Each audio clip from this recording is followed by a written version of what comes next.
I'm sure that whenever you watch that Harry and Meghan engagement video, you can't help but feel that something is just off. And you're about to find out exactly what to look for to understand why this clip gives you such strange vibes. Welcome back, my body language buddies. My name is Jesus Enrique Rosas. I'm the body language guy, and it would be great if you join us by just liking this video, subscribing, and hitting that bell. Let's get down to it. Well, there's no shortage of people who say that by this point they were really looking forward to Meghan and Harry's future as royals, that this could work, and that with some reservations they look like a great couple. But it's also a reality that a lot of people had already seen through the facade, and some claim that their intuition just set all kind of alarms from day one, especially this video. Now, I must confess that I had seen many photos of the moment itself, but the first time that I really took a look at this video was after watching that BBC documentary, The Princess and the Press. That's when I realized that the video's length was important for context. And it was mentioned that there were two factors that set a non-orthodox tone to the engagement reveal. First of all, the actual Harry and Meghan part.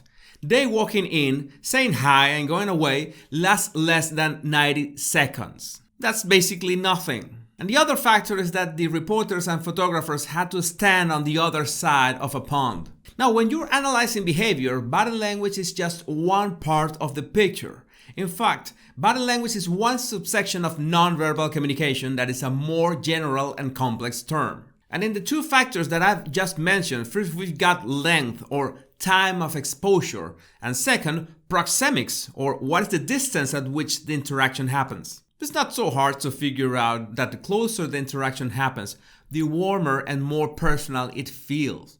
And of course, when you take into account time, it speaks volumes about the person's disposition to interact. If the person limits or breaks the interaction before there's any significant exchange of goodwill, then it's gonna be perceived like they are not that much interested in the exchange in the first place. It's like you go to the movies, but halfway through the experience you decide that, well, this is boring. I don't want to stay here, and you break the interaction by leaving. Just these two characteristics of nonverbal communication are the first clue that foreshadowed how was this relationship with the press going to be from now on. And that is the reason it was mentioned in the documentary The Princess and the Press. The reporters consider rude not only that Meghan and Harry were on the other side of the pond, but of course, being so far away, it was not practical to ask, much less answer, any questions. Now that I think of it, they were on the other side of the pond. Oh, they were already signaling their plans of leaving for America. You might think that there's no reason why they should have acted any other way. I mean, the background, the setting was actually really nice, with warm reds and the greens around them. That background was actually an analogy of the couple. Red, as in Harry's still growing hair, and green, as in Meghan's face every time anyone mentioned Kate. But not being able to interact with them was a flagrant snub, and one has to remember that the only reason the British royals are no longer harassed by paparazzi is that there's some kind of agreement. We, the tabloids, will not make your life miserable acting like total arseholes, sneaking into places that should get us shot without warning, as long as you, the British royal family, give us pictures, allow for interviews, and in general cooperate with the generation of stories. This invisible contract is pretty much like Meghan's acting career. Everyone knows that it exists, but nobody feels the need to talk about it anymore. It will be very hard to know when did this agreement start, or what exactly are the terms, but we do know that when William and Catherine got engaged, the moment was strikingly different from Harry and Meghan's. In their case, they not only were in the same room with the reporters, directly in front of them, but they also took questions and answered with a smile. Let's just say that this is part of the job, and it's a common persuasion tactic that is reciprocity.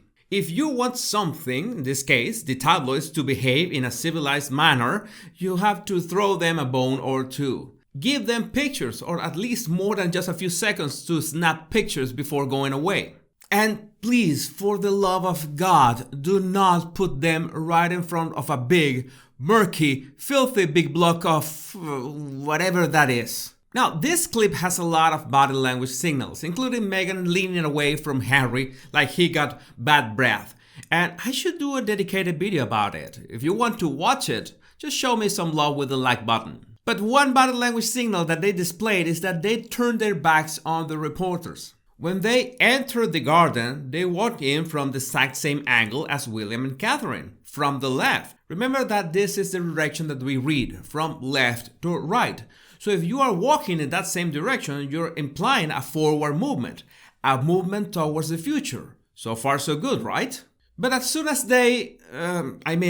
Meghan decided that it was more than enough time that they had to go, they went away, turning their backs on those present. Now, I don't know the royal protocol on this. There should be a royal protocol that regulates this kind of displays, but you should never turn your back to people when leaving. You can leave either from the same direction you came, or you can keep walking and get out on the other side of the scenario, so to speak.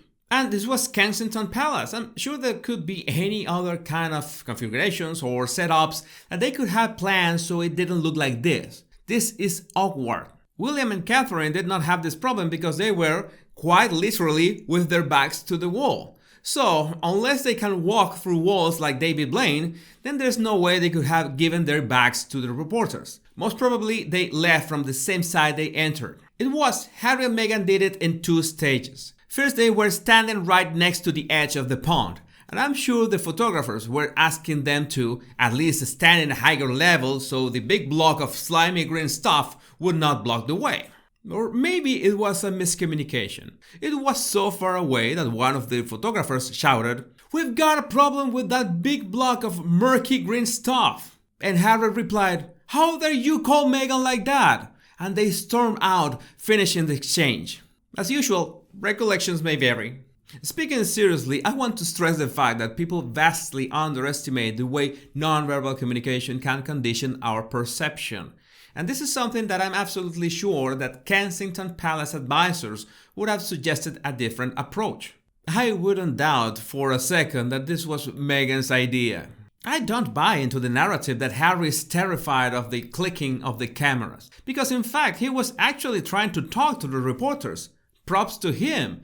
At least he was trying to connect in some way. I would like to know what's your opinion on this supposed agreement between the tabloids and the royal family. Do you think that's fair or needed? Just write it in the comments. But one thing is for sure. If you want to take control of the narrative and control or even limit the communication with the media, it's not that good an idea. Of course, not every reporter abides by the personal code of ethics, and some can be really nasty.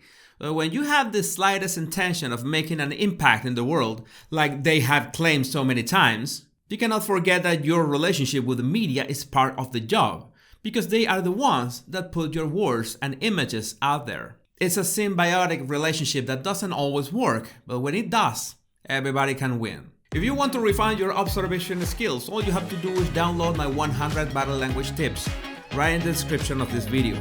My name is Jesus Enrique Rosas, and it will always be a pleasure, my body language buddies. Much love and bliss.